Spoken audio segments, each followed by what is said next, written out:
on my way, I ran into a traffic policeman who was worried about his wife. So I held the traffic while I telephoned the hospital. Yeah, I see. She's doing fine. So is the baby. Well, you must be Mildred Castle. How do you do? You're going to be working together. Oh! Why, that's very nice. See you later, Mildred. Well, Henry, I'm reporting for duty. What are your orders for today? How can I tell you what to do? I'm completely at your service. You've got to believe it. Good morning, Judith. Good morning, Dudley. Lovely day, isn't it? Lovely. Oh, and Henry and I are going out together.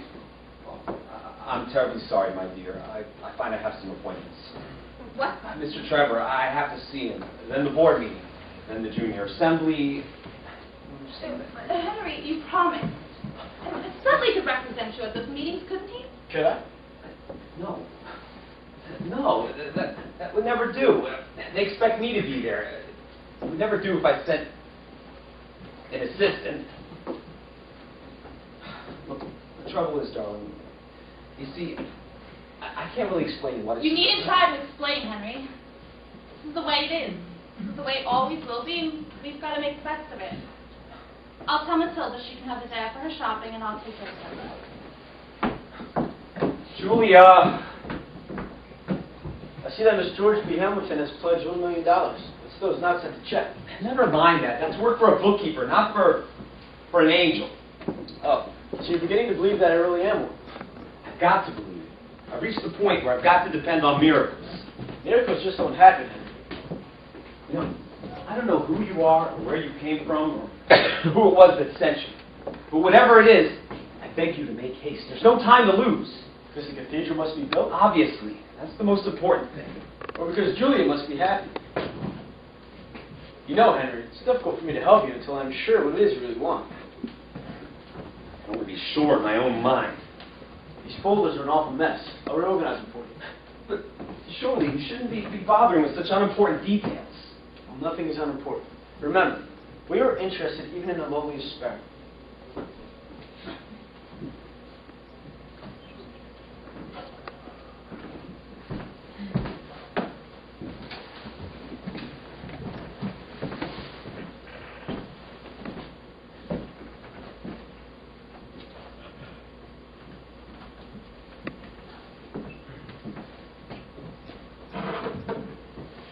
Hello, Debbie. Are you Dudley? Well, yes. How did you know? Mother told me. She said you can tell Daddy. That's right. Mother said you're very nice. That's extremely kind of Mother. She said it's nice for you here and then get to see Daddy sometimes. That'll be enough of you, Debbie. I told Matilda to fix a tray for your lunch. Thank you, Julie. I'll get along very well. I'm sure you will. Come along, Debbie. Goodbye, Dudley. Bye, Debbie.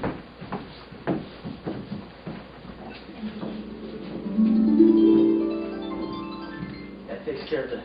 What's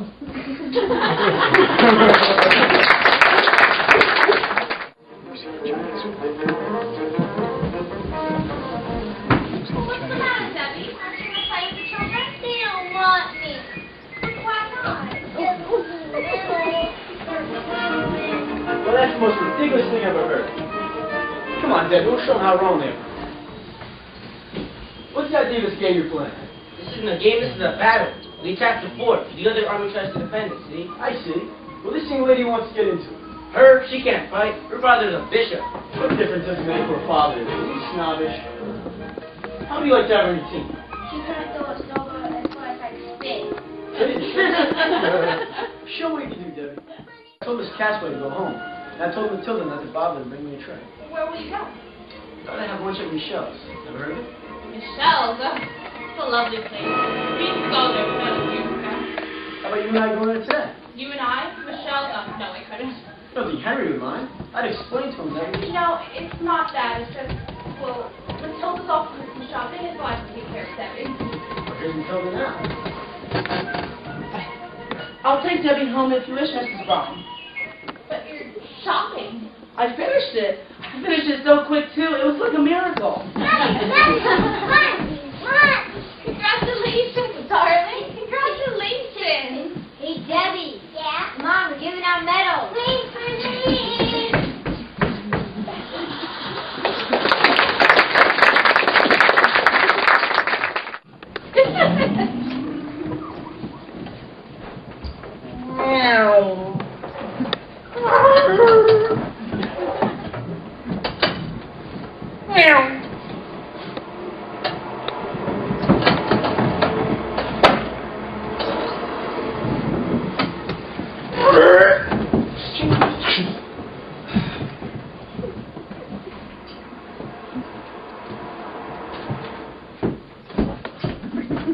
Julia! Julia! Oh, Matilda, is lunch ready? Why, sir, we thought you'd be out for lunch. I know, but I canceled my engagement. Has Mrs. Braun and Debbie come home yet? Debbie's here, sir. Mrs. Braun, where is she? Why, sir, she went out to lunch with Mr. Dudley. With Dudley. Why, yes, sir, I thought you knew. Oh, well, yes, of course.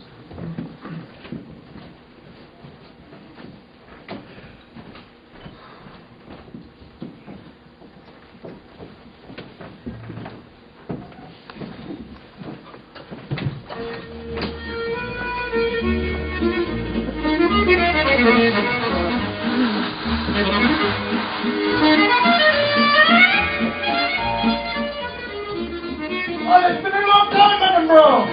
Too long, Michelle, but you know my husband. Oh, yes, your husband. He never comes to see us anymore. We understand. Friends of yours? Yes, well, that is a member of the Henry Church. Is this satisfactory, monsieur? Perfect. Don't bother going through all that.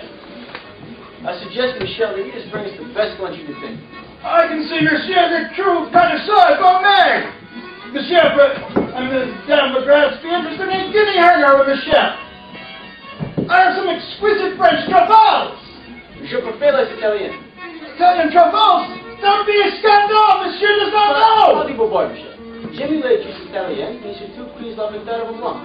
And white wine? Sacre bleu! Does monsieur pretend he will teach me my business, my art?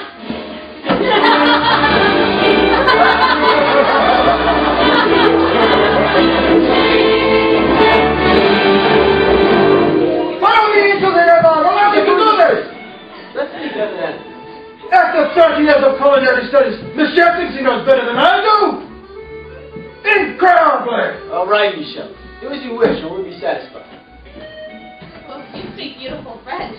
I did do quite a bit of work in Paris. You know, Dudley, I've been wondering about you. Wondering about me? What? You just seem to know so much. It makes me feel uncomfortable. I can't seem to ever learn anything. But I'm glad you know about Michelle. It's so good to be back here again. You have memories of this place? Yes. Did you and Henry come along? Yes, and as a matter of fact...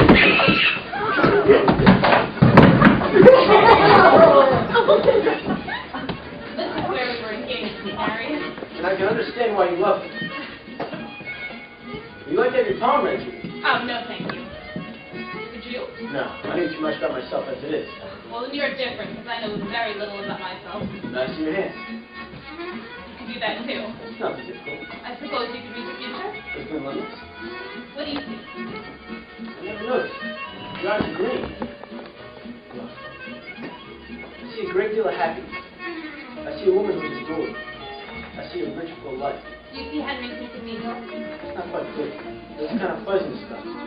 Debbie. I don't need to worry about her. You know what you mean. The world changes. Men devise new ways to make themselves comfortable. New ways to kill each other. But there are two things that always remain constant. What's that? Youth and beauty. They're really one and the same thing. Yeah, but the trouble is, people do grow old. Not everyone. The only people who grow old were born old to begin with. You were born young, and you remain that way. I wish I could believe you. You didn't look at my hand once. I don't know what to make of you. I don't know whether you're serious or joking. I'm my most serious when I'm joking.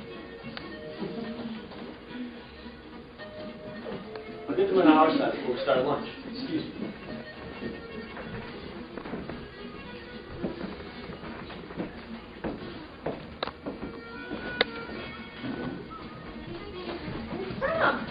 Your charming companion Dudley has invited us to have lunch with you. We'd be delighted. My dear Miss Braun. Misha, around his fingers? You know, Santa Claus doesn't really look like that. Oh, do you know Santa Claus? I know him for years. Very nice chap. Well, then you must tell Debbie about him. She's beginning to become a little bit doubtful. Do you like that hat? Crazy about it. Well, let's go back and buy it. Oh, no, I couldn't. It's To too... retract? Nothing to me. Why, it's my old friend Professor. Good.